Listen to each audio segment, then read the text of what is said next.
might be. I have to hit them side by side. I felt the ball better. No, you did not. I did. That you did not. I did. That you cannot have. And I hit this baby raw. No, that's true. Just like I hit my loco. Has it been recording this whole time? It has been. Like Shoot. everything. Oh, man. Okay. I just didn't want to get up again once it was time to okay. actually shoot. Nice. Yeah. What's going on, everybody? Welcome to another episode of This Week in Pickleball. I'm Rafa. I'm Aaron. Sweet. All right, Aaron, let's go ahead and dive in here. Pretty short stack, a couple of comparisons to get to today. No question of the day? We're doing question of the day. Oh, okay. We can get into the paddles. Okay, but I always talk about the size of the stack at this point. I feel like that's the first thing I always say. It's not the size of the stack, it's how you use it. No, it's what's inside the stack that matters. Okay, that's better. All right. Question for you. We've got Worlds coming into town here this week. What are you most excited about for that, to have the World Championships here at Farmers Branch? Free stuff. Free At the stuff? booths. No, it's actually really cool to see some of the new tech that all the different companies are coming out with. And it's also really cool to see all the different pros that are just kind of walking around like they're normal people. Yeah. Well, I mean, I guess in reality, everyone is just a normal person. Right. It's kind of wild. Like, these people are, yeah. They're one of us. They're one of us. You played with Gabe Tardio and Jesse Irvine the other day. I was fortunate enough to help them with one of their clinics. But yeah, they're so good. Yeah?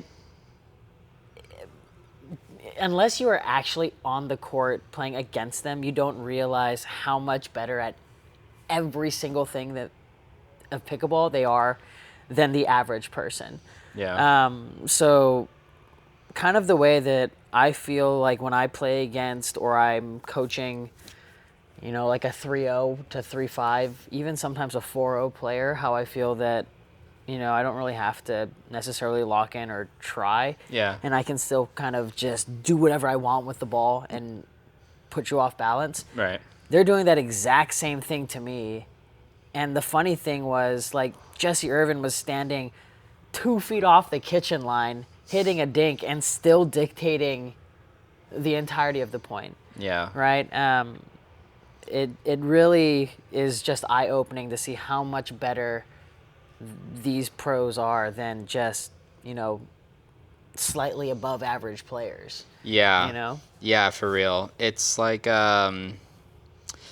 Right, Gabe is doing this with, like, the softest paddle. Right? Like the pickle. That's the number one thing that always gets me is, like, he's out here, he's proving it. It's like, it's truly not how hard your paddle hit, at least in doubles. It doesn't matter how hard your paddle hits. It really just, like, is, in his case, whatever, you're getting paid a lot of money to hit. To play with that. But pickle. he's so good, he could just do it. He can do it with any paddle. It was crazy the amount of spin and power that he can generate off of just kind of a lowish dead ball. Just from, proper technique and being lanky, tall, being lanky. Like, I would hit a drop cross court and it's somewhat unattackable at, like, the 4-5, 5-0, like, they're not blowing up my partner. Yeah. But I hit it twice when we played 2 days ago. And the drop is not terrible. Yeah. But he just blew up the person down the line. I was like, well, I guess I can't drop there anymore. Yeah. Right? And it puts so much more pressure because you're like, where else can I put the ball? Right. Right? Yeah. Yeah, it's nuts. They're it's so really good. Cool. It was really cool. Yeah, it's cool to play with them. It's cool, like, we're gonna be, like, to be up close and personal with them. Kind of even when you just watch them play other pros and you get to, like, be on the court or just see it, like, really closely, you notice those little things. Yeah. And it's pretty nuts. On the side note, like, Robert was playing with us as well. And it was crazy to see the difference even with someone like Robert, who is arguably one of the best players in Dallas right now. Yeah, 100%. Versus, like, Gabe. And it's just crazy. Yeah. I mean, Slutsky is... Yeah, he, like, the difference nuts. between Slutsky and myself, huge, right? Like, I feel like if Robert really wanted to, he could drill a hole through me with a drive from the baseline, and I would also be at my own baseline. Yeah. Like, he's that accurate, and he hit the ball that hard. Yeah. But didn't necessarily happen playing against Gabe, Right, yeah. I mean, that's what happens when when you can fully dedicate yourself to a sport. Yeah, fully dedicate to yourself to a sport, in a sport like pickleball, where it's like, it really comes down to, like, at the high level, it comes down to decision making. Nobody hits a certain shot better than the other necessarily. Nobody, like, the court is so small. Yeah. You can only put the ball a certain number of places. Especially, I can't imagine somebody like myself. Not just because I'm not even close to that good, but just, like, in general, imagine playing against, like, Andre Daescu and Christian Alshon, right? Their wingspans alone. How do you ever make a ball hit the kitchen? Yeah. How could you do that? How could you ever make the ball hit the kitchen, especially, like, from the baseline, if they can get you, like, with some heavy top spin? Like, how do you play defense in the middle of a point against them? And I would never drive the ball, ever. I could, like, you just cannot. You can't. They're just like, little side swipe. And the crazy thing is they don't miss. Yes. Right? They don't. So, pretty funny. Robert was telling me this. I don't know if I'm allowed to say this. I'll say it anyways. Robert, I'm sorry. But Robert was drilling with Riley Newman. Yeah. And they were playing a game of skinny singles. And he's like, I can't beat him. He doesn't miss a single ball. Yeah. Robert was like on the kitchen line. He's like, I hit 30 to 40 balls at him. And Robert's a big guy. Yeah. And Riley didn't miss. You know, so you can't place the ball anywhere around him because you're playing skinny singles. Yeah. And so he's like, how do I ever get a point? Yeah. You know? Yeah, it's pretty nuts. And I remember specifically, because since you bring up Riley, he did a video, or rather Friday Pickleball, shout out to those guys. They released a video of them, like, their, like, 5-0 guys playing 2v1 against Riley, like, full court 2v1, and Riley almost beat them. Yeah. Like, then that's 2 5-0s. Yeah. So it's like, yeah, there's a gulf. And there's something crazy, though. Like, I have this issue. It's a mental issue.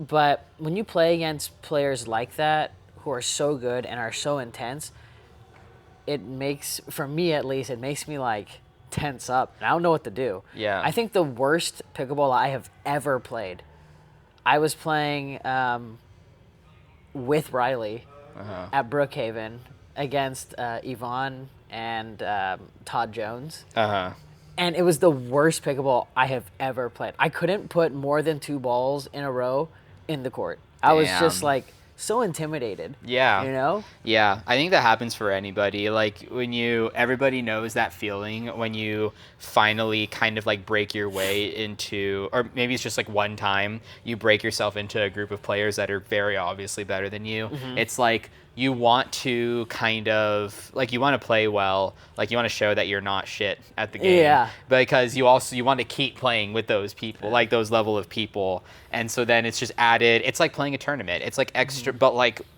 in the middle of nowhere on a Thursday, just like playing rec games. But it feels like you have to bring, like, a tournament level just to kind of hang in there and, you know, get invited back, ideally. Yeah. So it was pretty cool. Yeah. Because it's not that I don't know anything about pickleball. I just can't hit that as precisely as they can. Yeah. You know, I don't hit the center of the paddle 100% of the time. They do. Yeah. You know, or not 100, but 95%. Like, no matter where they are on the court, 95% of those shots are great. Yes. For me, it's like playing against them, it's maybe like 65, 70% of my shots are good. Yeah. You know? And you can't beat a pro with 60 or 70%. Yeah, no, I need 95. You need I need 95. 96. Yeah, you need to be at 96. Yeah. That's nuts. Yeah, but we're just going to, you got a taste of it. We're going to get to see more of that throughout the week. Yeah, we had the fives versus flash money ball. Really cool. That was fun. That was really fun here. Or you would know, I was not there. Yeah. But it looked like a lot of fun. It was really cool. So basically, I felt like it was every single member of the team.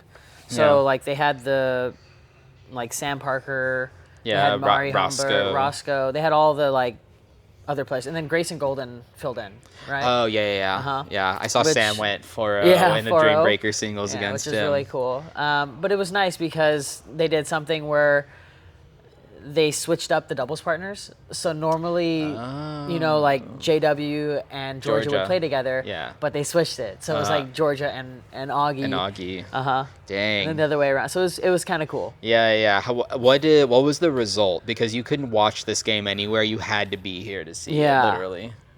Do you remember? I don't remember. I walked out on part of the Dream Breaker. Oh my god. But the cool part about the Dream Breaker was all 6 players played. Oh yeah, so that's why you had like Sam and Grayson involved and whatnot. Okay, which is cool. Interesting. Yeah, that's really fun. But that was hosted. So World's going to be at Brookhaven, but that tournament was hosted by somebody, a certain facility that is going to be sponsoring the podcast moving forward, and that is Pickler Universe. Pickler Universe logo right here. Can you guys see it? You guys will see it because I'll show it in post production.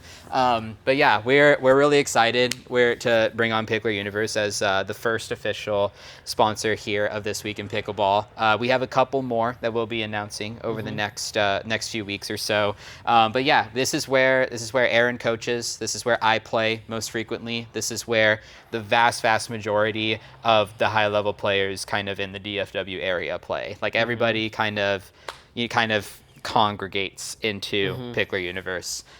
We've got the Carrollton. We mostly come to the Carrollton facility, but they're also working on one by the DFW airport, which is going to be really sick. And yeah, I like almost everything. Literally everything about the facility. The lighting is good. The court spacing is good. The number of courts is good.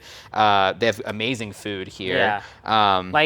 There's not a lot of different options, but the options that you do have, phenomenal. Yeah, I don't crave food from any sports facility in general, not just pickleball that I've ever been to, but I legitimately sometimes like the hot honey pizza. I find myself thinking about that sometimes even when I'm not here. Honestly, the new grilled chicken sandwiches. Oh, I haven't tried them yet. Also really good. Oh god. Yeah, really good. I might have to buy one. And then the burger, also. Oh, yeah. Really good. I've had the burger. Burger's fantastic. I might have to try that grilled chicken sandwich when we're done here. Yeah. Might have to swipe down and get one. But yeah, cool. Thanks to Pickler Universe for that. Really excited to bring them on. And let's go ahead and get into the paddle stack All right, short stack, let's go. Short stack. All right, so here's where we're going to start. We're going to start with the Engage Alpha Pro here. I'll let you hang on to the 14 mil. We've already talked about this once. We did. We talked about that last week. I am holding on to the 16 mil. So really what we wanted to do today, for those of you that don't remember, the Alpha Pro is essentially Engage's take on a floating core Gen 3 paddle, which means polypropylene core in the middle, EVA foam-esque on the outside. Gives it more of that power feel to it. Definitely more plush than other Gen 3s out there. The main difference between the 14 and the 16, other than the thickness, is that the 14 is dual approved, UPA and USAP. So if you ever see Jessie playing PPAs, you'll see her with this 14 mil. The 16 mil is only USAP approved. So first and foremost, tell me which of these shapes which thickness you prefer of this and why. I preferred the 16. Okay, so the 16 mil Alpha Pro better in which ways in particular? The ball feel was better. The weight, just stock, is better. It's a little bit more balanced.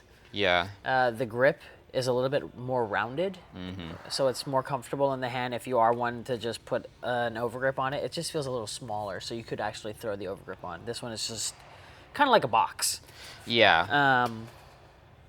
But other than that, those are the main differences. I think that one just feels better. Yeah, 16 mil, I agree. The 16 mil just has that better feel, a little bit almost more connected to the ball, which is interesting. You mentioned the weight. We kind of tested this out, qualitatively rather than statistically. I'll have to go run the numbers at home, but it almost feels like the 16 mil is less head heavy, lower swing weight than the 14 mil. Slightly lower balance point. The way we did this was we closed our eyes. Super scientific. And then we handed each other a random paddle, and we're like this. Yeah, and try to guess which one was which. Yeah, he guessed wrong, like twice. I did guess wrong. And then I guessed right. Yes. But that's also because I was the one who initially was like, why is this heavier. Right, like why you is the know? 14 Why does it feel feeling heavier? really interestingly heavier? Yeah, so that's definitely odd to me. Yeah, the handle on the 16 mil feels more comfortable. I do feel like an overgrip might make it a little too bulky as compared to the 14. So I probably 14, I'd feel comfortable putting an overgrip on the stock. On the 16, I'd probably take the stock off and do 2 overgrips. But yeah, overall, the 16 mil just played better. Now, what I really wanted to answer, right? So obviously, if you're chasing dual approval and you really like this, and you're, a fan of the Alpha Pro lineup, the 14 mil is your one option. I don't think it's necessarily a bad one. I think the conclusion we came to last week is just that it may not necessarily be better than its competing floating core paddles, which we put to the test today. So I brought out the good old Alpha Pro Power. No, I'm not still talking about Engage. I'm talking about 11.624. So I think first and foremost, that wasn't necessarily the smartest move on the behalf of Engage. If you look up Alpha Pro pickleball paddle in Google, 11.624 pops up first, and then the Engage one shows up down the line. So what I really wanted to look at is the difference. Obviously, the Alpha Pro Power from 11.624 only comes in the 16 mil. So I just wanted to compare these straight up. So both of these paddles are elongated, although the shapes are different. They're elongated arrow curve shapes, but they are 11.6 has a 1/4 of an inch longer handle, maybe half an inch even. So the difference there is pretty drastic in my opinion. 11.6 has a much thinner kind of neck taper there that makes it a little bit easier for the two-handed backhands if you are a fan of those. But let me ask you, when we hit these side by side, did you really feel a significant difference between the two? I honestly couldn't tell the difference. And the only reason I knew that this was the Huarache Alpha Pro and this one was the Engage was because of the grip. Yeah. Yeah. Right? The grip on the 11.6 is phenomenal. Yeah. It fits nicely in the hand. It's nicely rounded. You can see the distinct bevels in it as well. And the stock grip that they actually put on it feels of a slightly higher quality than the one that Engage did. Yeah, the grips, the stock grips on 11.6, I only ever have seen this on these and on Honolulu pickleball paddles. I think they use very similar stock grips, but yeah, it feels great. It feels very comfortable for the two hands, especially because Huarache X, this is a 6-inch handle. Like this is that's all the handle you could possibly need. Yeah. And I do find myself appreciating the bit more, slightly more dwelly, less responsive feel off of the Alpha Pro in comparison to the standard Pro Power. Like this would be, if I was going to use an 11.624 paddle, this would be it. But here's the main thing. So to cut to the chase, this paddle is $200. The Engage is $260. Yes. So buy that one. Yeah, in the world where there isn't a significant performance difference, and I would honestly say I think the performance is better by marginal, or I don't know if the performance is better. I would say if you prefer a longer handle, this is the paddle for you. Right, the 11.6. If you prefer a shorter handle, this one, or if you like the colors of this one, because the Jesse Irvin colorway is fantastic. If price were no option. Yeah. Right. Yeah. That's fair. So, if price is a non-factor and you just want the paddle that is a little bit more maneuverable, lower balance, then you go Engage. But if it is, which I'm sure it will be for the vast majority of you, I just don't see a reason to not get the Huarache X. Or I forget. So UPA approval as well. So 11.624 paddles, none of them are UPA approved. But again, I got a lot of flack for this because I made a video about the Bread and Butter Loco recently, and people were bringing up that when I say that not having non-UPA approval really just means you cannot use it on the PPA tour all the way down to the pro qualifier level, and you also can't use it at PPA challengers. So that's really all that means. That matters to very few people. Very few people. So in the end, the 11.624 just kind of, because it matches so much of the performance and is so much cheaper. Yeah. Because it's $200 prior to discount. With discount code, it's $180. Yeah. And usually 11.6 does some pretty good like Black Friday sales. That they do. Yeah. And again, with Thanksgiving coming up, I would actually be on the lookout for some type of sale if you're looking for a paddle from 11.6. Yeah. You can find the Engage paddles on Pickleball Central. I'll link that down below. But other than that, yeah, this is just, it kind of confirms what we said last week. Yeah. The Engage just doesn't significantly outperform what already exists in the floating core market. Okay, moving on. Let's get to the second most highly anticipated release coming soon from 6.0, the Black Opal. Yeah. So Black Opal is an interesting paddle. This is also a floating core, but kind of different. What I mean by that is it does have a solid foam center, but there is, they call this a power frame. It's really just a sheet of carbon fiber that wraps the innermost part that makes it floating, and then they put the same foam that's in the middle of the paddle on the outside of it as well, going all the way to the wall. So it's a floating core Gen 4, but just like with a carbon fiber kind of framed interruption in there. Some of the other stuff, so it's a 14 mil carbon fiber face with their Diamond Tough technology, which is patented. So it's patented, it's used on the Opal, it's used on the Ruby. A lot of companies like to throw around the word patent a lot, but it is genuinely a patented technology. It is part of their next gem lineup, so that means that it also includes silicone inserts, for some more shock absorption. It also has what they're calling a power gel layer. Yeah. This is also what they had in the Ruby, but it is a layer in the face, kind of closer to the core than the carbon fiber outside. That's meant to provide the paddle with some more power. So a lot of techie things going on there. Let's talk about the performance, though. I think this paddle, in general, 6.0 is having a lot of pros that, there's some speculation that Zane Ford might be leaving. Obviously, speaking of Slutsky was 6.0 up until this year as well. Jaume obviously left 6.0. A lot of people were saying it's because the paddles that they were coming out with were bad. And this is before we even hit them. But this one kind of surprised us. I liked it. Yeah. It says all court, but it is not all court. This is definitely a power paddle. 100%. I wish it had the same texture that the Ruby did. Maybe that's just a difference between the models that you got. Maybe. Or it's actually not. I confirmed with a few different people. So this one isn't supposed to be as rough. Yeah. So, we talked about last week the Ruby Pro being probably the grittiest paddles we ever felt, ever. And this is almost on the complete opposite side of the spectrum. Yeah, this is a little bit smoother. But again, I think this one, it goes to show that sometimes it's more of like the dwell that gives you spin. Kind of like how the True Foam's same thing, how they're trying to get spin from the compression. Yeah, because it doesn't lack spin. It does not. It doesn't lack spin or anything. It is honestly a good paddle. I think it's better than the Ruby.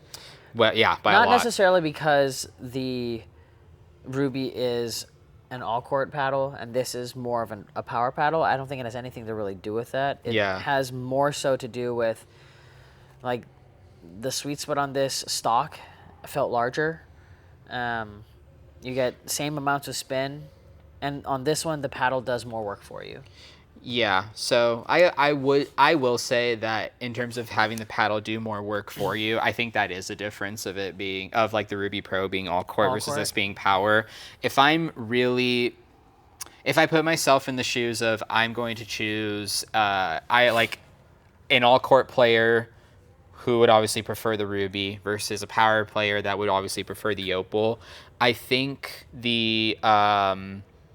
what makes the Opal gives the Opal a little bit of edge is, again, that sort of more plush, dwelly feeling that you get on it. I will say, I think it is difficult to hit the sweet spot stock on the Opal more than it is on the Ruby Pro. I think that when you do, it's not a huge problem. Obviously, if you're an advanced player, you're hitting the sweet spot most of the time. It might not be something you notice right away. But if you don't, if you're, might be a little bit, if you're looking for a paddle with genuine, with the plush dwell feel, but also forgiveness, right? Forgiveness of sweet spot, so that you can kind of hit good shots from anywhere. That's not this one. This is not that. You kind of get. I like the design. You don't like the design. I don't like the design. I really like the design, but you'll know what I mean if you ever see this in person. There's some yellow gradient kind of lines down the middle of the face. If you hit on the yellow, you're going to get a great shot off that. If you hit anything that is not yellow, that shot is not going to feel good. So hit the yellow. Hit the yellow. Learn how to hit the yellow if you're going to get this. But yeah, it outperformed my expectations. I think that this Sig Zero was getting a lot of flack, but to kind of come out, I was giving them flack for the Ruby Pro, to be honest. But to come out with technology after 2 years that has been patented, to have a true power paddle in the lineup, I think is great. And it's dual-certed, which is nice. And it's dual-certed, which is very, very good. I know Mary Brasha played with it recently. Yes, so Mary, somebody corrected me on this. Mary left Selkirk early in the year, was playing Yola up until the most recent tournament where she switched to the Black Opal. I don't know if she's still on it, but... That's true. I guess we'll find out at Worlds. We'll find out at Worlds. Yeah, so we'll report back and let you guys know. But yeah, it's a good paddle. I think it is. It's funny. I think when I think of a good power paddle with a small sweet spot, I always think Paddle Tech. I feel like I've been. That comparison is kind of overdone, but like it's really a dead horse. Yeah, it's really just what comes to mind for me. This reminds me like a Gen 4 Paddle Tech. Okay, but foam. Exactly, Gen 4. So like, that's really what it boils down to. Even when it comes down to sort of the pop and power profile off of it, it might just be all paddles with small sweet spots will feel this way. But yeah, it's a tale of two paddles. The paddle feels so different when you hit the middle versus when you hit the sides. I would have loved to have felt some more forgiveness on this, but it's not a bad paddle by any means. But again, this is stock, so maybe you throw some edge tape on it and expand the sweet spot out a little bit. It might feel even better. Yeah, exactly. So I'm excited to spend some more time on this now. Way more excited than I was based on what I was hearing beforehand. I don't think there's not a ton bad you can say about it other than it's not forgiving in the sweet spot area. It's also a little expensive. It is a little up there in price. It is. This is going to be $250. So this will be $250 pre-discount code. But what I'm really looking for, obviously that's a high price. That comes with higher scrutiny per usual. So I will be judging this with that level. I will be judging the Black Opal with that level of scrutiny moving forward. What I really need to see from this is, will the sweet spot expand with more hours, and how will it perform with a weight setup? Yeah. So more to come soon on the Black Opal, but you'll be getting a dual review of this and the Ruby Pro after Worlds at some point before the end of November. So look out for that. Awesome. RUNOUT. Yeah, so I wanted to bring back the RUNOUT again real quickly. As a reminder, the RUNOUT is fully American made. Can you stop pulling my tape off? Not that it's you. Not that it's your fault. But the RUNOUT is, again, this is a paddle that my buddy Justin Barton from Pickleball, etc., many of you probably know him, had a small hand in helping here. They're fully American made. They have used recycled carbon fiber in the edge guard. It is more of it's basically like very similar to a C45 style Gen 3 build, but with more of a Gen 1 feel to it. What I really wanted to determine today was whether or not a weight setup would actually help it feel a little bit more, or just help it feel more. I don't know. Just help it feel like a better paddle. Do you feel that way at all? It expanded the sweet spot a little bit, and it didn't. It's still a little heavier. It's just bulkier. Yeah. It expanded the sweet spot. It made it a little bit better. I think as long as the paddles aren't too heavy, just by adding weight, it makes almost everything better. Yeah, I agree with that. Even though I'm a stock weight player. Yeah, exactly. So that's 5 grams in the bottom corners of 1 gram per inch Bodhi tungsten. Yeah. I would say this paddle has two kind of hurdles to clear that it kind of doesn't for me when it comes to being like something that could become popular on the market. Number one, and I believe they are fixing this in post-production, but the edge guard, the recycled edge guard is a little bit smooth, and it makes it kind of difficult for weight to kind of stick on there. So Aaron pulled this side off, but but the other side where the tape is coming off, that just happened kind of on its own. And Bodie's Pro Tuning tape is pretty darn sticky. Yeah, so it's really sticky. So that would concern me if I didn't know that they mentioned they're going to fix it. I haven't seen a full production edge guard yet, so I would just be aware of that. That could happen. And I would assume you might have the same issue with edge guard tape, which would suck because I would love, this edge guard looks sick, so I would love to put something on it to protect it. The handle and the shape feel really good. This plays with way more control than a 12.7 millimeter cord edge guard. When you hit it, I don't think you'd necessarily be like, oh, it's a 12 millimeter paddle. Not at all, not at all. It's just like, even with the weight setup, it maybe just needs some more hours to break in, but right off the bat just doesn't feel super unique. It just doesn't differentiate itself. Yeah. I think we hit the Franklin Paris Todd C45. Even today we hit that, and if this is supposedly a similar build to that, it is a little bit cheaper. Thank you. There we go. So, if you're giving the decision between these two, obviously RUNOUT has got some more shape options, got a thinner core, so probably has higher upside in terms of power in the long run. But the Franklin Paris Todd especially, if this is your competition, you're dealing with something maybe $30 more expensive that looks amazing. Looks so nice. Aaron's got some Katana Sports copper tape and some more Bodie tuning tape and paddle protect on the edge, and yeah, it looks beautiful. Yep. It's just very, very eye-catching and nice. So yeah, this was a good first attempt from RUNOUT. It's a good paddle. It's a good paddle. It has a better sweet spot stock than the Franklin does, but this is almost unplayable without high amounts of weight. I would disagree. Not with the Franklin, not with the Paris Todd. I think the Paris Todd one was like okay. No, I'm talking about the original hybrid. Oh, the original hybrid sucks. I hate the hybrid C45. I don't want to speak that name ever again. But every other C45 they've come out with since the hybrid has been so much better. But yeah, RUNOUT, cool paddle. If you really, really are chasing USA made, like 100%, like material sourced, construction, everything USA made, then this is a great company to be supporting. But otherwise, just and of course you want that C45 feel and a little bit cheaper. Those are all great reasons to go for this. But otherwise, just nothing super different about it, unfortunately. The most exciting paddle of the day. Okay. Who would have thought? So here we have something new from Enhanced Pickleball. So a lot of you guys know Enhanced from their, I say this every time I bring them up, from their instructional content on YouTube. They have over 200,000 subscribers, one of the largest channels in pickleball in general. This is the newest paddle that they have made. So this is the Enhanced Duo. It's an elongated 16 millimeter Gen 4. That's supposed to be a D? Yeah, it's a D. It's not a O? You see the circle there? Yeah. That's an O. Oh, I thought this was a C. No, okay. So now I can see it. Let me know if you guys have the same issue. So if you're reading the word duo, do you have an issue determining which one is the O and which one is a D? It looks like a C. It does look like a C. So look. If you look at it this way, okay, it says duo. Yes. But I've been looking at the paddle like this for the past hour. So I was like this. It's not called the Onk, though. I know. Remember when I said on cloud? That's why I was like on. Oh, I see. Yeah. Because I don't hold paddles like this. I always look at my paddles this way. But you're right-handed. Yeah.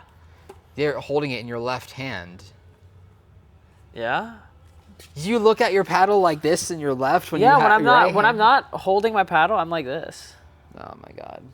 Yeah. I can see the confusion. I just disagree. Look, if you look at it like this, do you read duo? Yeah, I do. Well, again, it's biased for me because I know what the name What is. it's supposed to be. Yeah. I get it. Yeah, it is also. It doesn't look as cool if you close. I can tell why they made the design choice. If they closed the D, it wouldn't look as cool. Yes.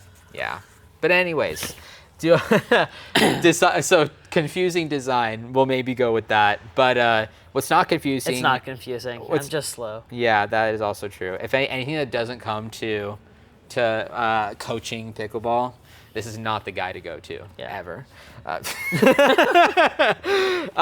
No, but what is not confusing about this paddle is how well it plays. So this is Gen 4 done a little bit differently. The reason it's called Duo is because there is a fully foam center that goes all the way out to both edges. It is an EPP foam center. However, it is thick in the middle, in the very center part, and then gets thinner on the outside, in the edges. So what happens is So what happens is you leave room for two separate EVA foam channels to fit into the grooves in the edges. And so you have one on one side and one on the other side, because again, that middle portion of foam still goes wall to wall. It's just thinner on the edges. So where it gets thinner, you insert some EVA foam here on the edges, hence Duo, because there's two different channels. How did you feel about how this paddle played? It's my favorite paddle I've hit in the past 2 weeks. I think. I mean, I haven't compared it to some of the other things that I've hit. Yeah. I can only remember back about 2 weeks. Fair enough. So list some of the paddles you've hit in the last 2 weeks then. All of the Engage paddles. Uh-huh. I hit my Quanta. Uh-huh. I've been playing Franklin C45. Mm-hmm. I played the Loco. Mm-hmm. Played the RPM. Mm-hmm. What else? What else have we hit? I hit the Ruby. Hit the Ruby Pro. Hit the Black Opal. Hit Black obviously. Opal. Yeah. Okay, so inclusive of all the paddles that we've recorded on the pod, and then all the ones that you just play with personally, which typically is the Franklin C45 Paris Todd. Oh, and the Luz. The Quanta, the Luz Pro Cannon. The Luz Pro Cannon. And the B&B Loco, all of the elongated shapes of those paddles. Yeah. The Duo has been your favorite of all of them. Okay. Mm-hmm. And what in particular? I think it had the best ball feel for me. Okay. I thought that for some reason, if I just kind of like swung my arm in the way I wanted the ball to go, and I just think I'm going to hit it really softly, the ball goes into the kitchen. Mm-hmm. Right? Okay.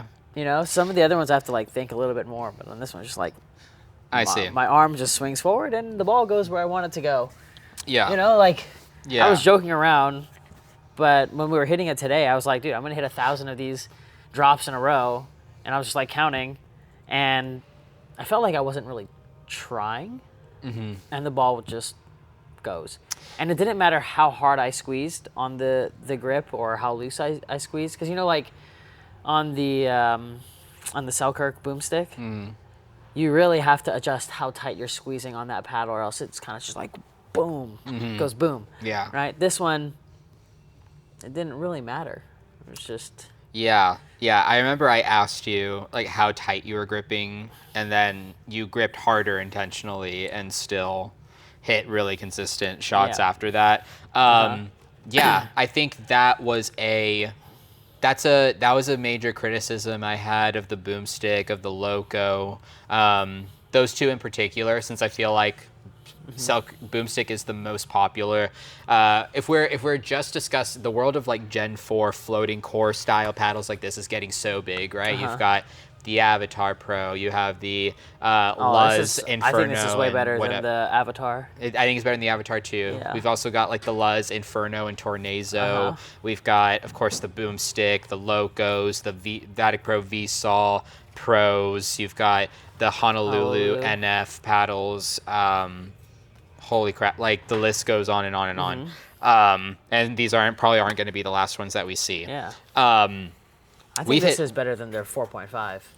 Oh, that's tough. Yeah. Let me think about that for a second, right? Like, if we are looking at the best, I'm going to say no. I don't agree, only because right now, to be honest, if I'm looking at the field of all court paddles, I think the Gen 4.5 is the top. I think that's the best one that I've hit this year. Best all-court paddle you've hit this year. Yes. If I'm looking at power paddles, I don't think this is the best power paddle I've hit this year. You think what's better? You think Loco? In my opinion, I think it's easier to feel the ball in the Loco. I think you feel the opposite. I feel that way. I'll have to hit them side by side to really... Granted, I hit both of these stock, right? So I hit my Loco stock and I hit this one stock. I think this stock, this feels fantastic. Stock feels amazing, actually. It's one of the few paddles I hit this year where I'm like, I could play this stock. Like, I almost never do that or say that, but you probably could with this one. It feels very forgiving. It feels is powerful. It has good texture. It has great texture. Yeah. There's not too much you can complain with about it. It has a nice neck taper is a little bit thinner. Mm-hmm. I will say maybe a little bit on the heavier side, so not it's elongated. Yeah, not super maneuverable at the net, but overall just like I'm trying to think if I like where in the ranking list of foam, but also just like paddles, particularly of this construction style, like where would I put it? And man, I think it power wise is probably going to fall like a tiny bit below the Loco. So again, if you like the boomstick but don't like how but it felt uncontrollable to you, you're looking more for this paddle or a Loco or a Quanta if you know how to weight set up your paddles for sure. But yeah, I think that right now, let's just say I had this paddle, I had a V-Sol, and I had a Quanta in my bag. Yes. I might be grabbing this one. You're saying you would take the Duo I would probably grab that one over those other two. Interesting. I think, again, and I would grab all three of these for me above the Loco. Okay. Out of all three of these, I had the hardest time controlling the Loco. And I put the boomstick underneath the Loco because I think the boomstick is harder to control than the Loco. That's fair. I think the Loco is my favorite. The Loco has been my favorite of the bunch, purely based on being able to reach in my bag, like buy the paddle, put it in my bag, and what paddle could I just take out of my bag and go play a tournament with? It's the Loco. But if you're again, players like us where it's easy to weight up paddles, like we understand how to do it, and you're chasing like value, then the Quanta has been there for me. Like the Quanta would top that list, and I talked about that in my review. Like if you like value and you can weight your paddle up, very difficult to beat the Quanta, period.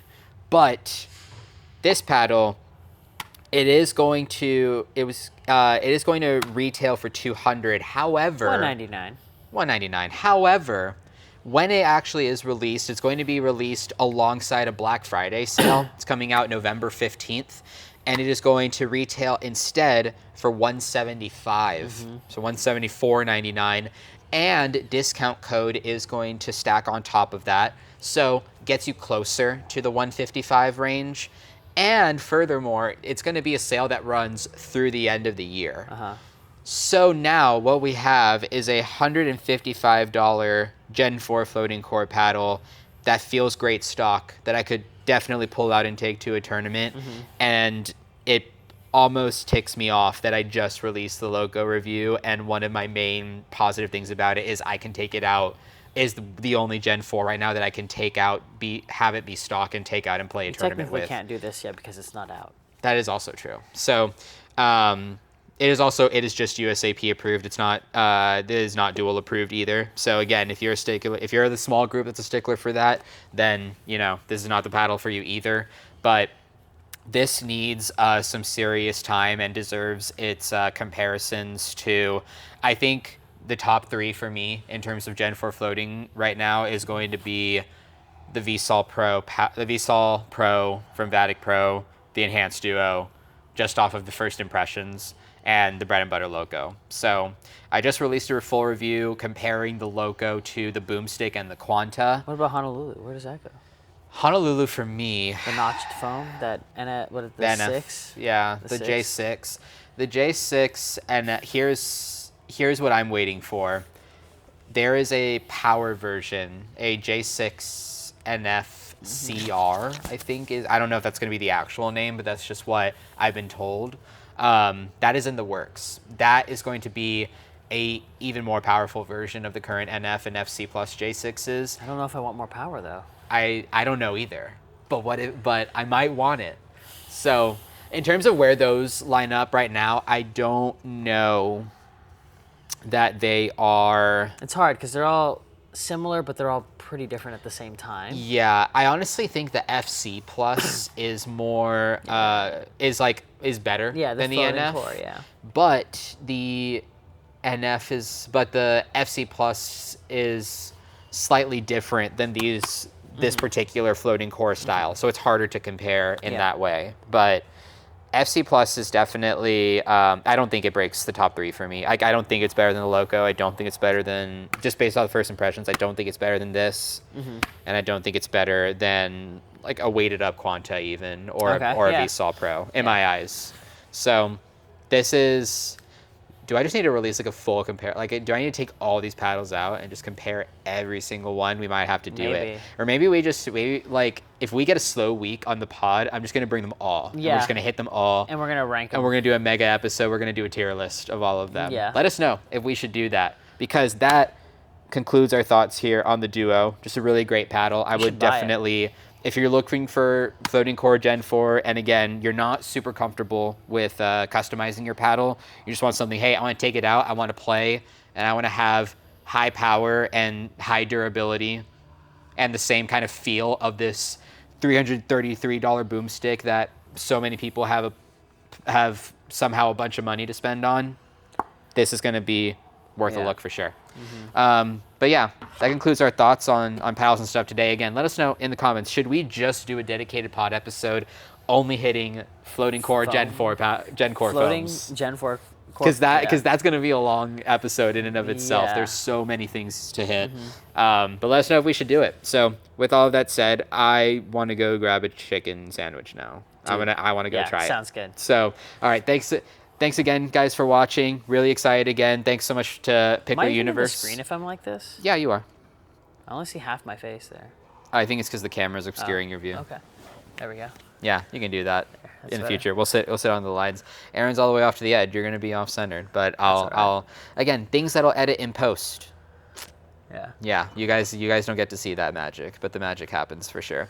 All right, everybody. But again, thanks so much for your time. Thanks for watching. Make sure you're liking, subscribing, following Aaron on socials at @AaronTom_pickleball, commenting down below what your thoughts are on what we did today, and should we do the floating core episode? I kind of want to do it, even if the answer is no. I kind of want to do it. Yeah. All right, everybody. Thanks again. Thanks to Pickleball Universe. Stay happy, stay healthy, stay out on the court until the next one. Play more pickleball. Play more pickleball. Peace. Oh. Thank. I thought you were checking your watch. No. Let me check the ice on my wrist, my broken Apple Watch.